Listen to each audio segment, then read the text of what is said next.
नमस्कार मंडळी, मी अजिता.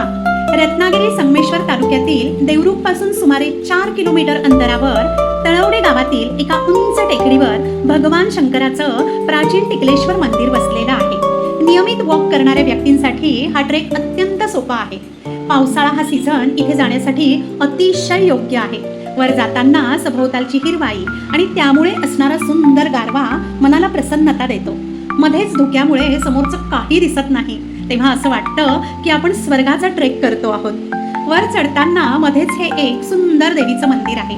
त्याच्या बाजूला ही गुहा आणि त्यामध्ये पाणी आहे. मंदिरामध्ये खुला सभामंडप आणि गाभारा आहे.